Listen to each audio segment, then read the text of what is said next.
Welcome back, and now we're going to look at solving multivariable equations for specific variables. Um, Multiple variables happen all the time, and sometimes for our future solves, it's often easier to get it ready and isolate the thing that we need isolated so that we can just, when the time comes, substitute in values and go forward quickly without having to do the same process over and over multiple times. And so in general, to do this, it's very similar to what we just did. We're just going to make a few modifications. So first is, simplify the equation as much as possible. And then you can see in number 2, I have the changes bolded. So we're going to collect all the terms with the variable of interest on one side, and then everything else on the other side. And then just make sure that the coefficient of that variable of interest is 1. Okay, so very similar to what we did with linear equations. So if we look at this first equation, right, I want to solve for y. So y is right there, yeah? And so I need to make sure that y is isolated on one side. So I'm going to move the 5x to the other side of the equation.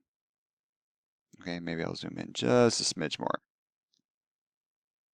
Okay, and as I do that, okay, then the left-hand side is 8y, and then it would be 1 minus 5x. Now, why did I subtract? Why did I not divide? It's because I have two distinct terms with addition between them, so to undo the addition, I need to do subtraction. Next, I would isolate the y, right, because I want it just y alone, and so then I would divide by 8 to both sides. Okay, and again, y then would be, so that maintains property of equality, but then y would be 1 minus 5x over 8. And I have y isolated, so I am done with this one. Okay, and it looks weird, but it's okay. Now, could you write this in different forms? Sure. You could write it as 1/8 minus 5/8 x. That's fine. In general, I just like leaving it like that. Okay. Next one. We want to solve the equation A for little b, and so little b is right there, so I need to get that thing alone. Okay, well this looks a little bit more complicated because there's a lot more going on than this other one, right? Same principles apply. So I want b alone, little b alone, so I need to sort of peel the layers off that are trapping b. So first thing, if I were to normally go through PEMDAS, right, I'd have to work in parentheses first, but then after the parentheses, I'd have, 1/2 times h, or 1/2 h times all that, right? So I need to undo that multiplication. But I think first thing, before I get to the h, I want to get rid of this 1/2. And I'm going to get rid of it by multiplying both sides by 2. Okay, and the 2 on the left-hand side would just give us 2a. On the right-hand side, I would have, this 2 would distribute, or would be applied to the whole side, which would just cancel the 1/2 out. So I'd have h parentheses little b plus big B.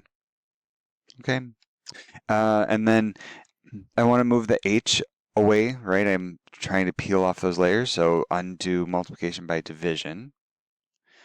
2a over h is equal to little b plus big B, and then again I want to solve for little b, so move big B over by subtraction, and I would be done. 2a over h minus big B is equal to little b. Okay, so it does take some patience, but I think, trying to, if your variable of interest is trapped in something, try and undo all those operations that it's connected to. And here is an example for you to try. So you're solving this equation for r. And so pause the video, try it out, resume when you're ready to see the solution. There you go. So subtract p, and then the one thing I just wanted to emphasize here is that I rearranged the right-hand side using the associative and commutative properties of multiplication. So you can, move things around that are all multiplied together and also chunk them.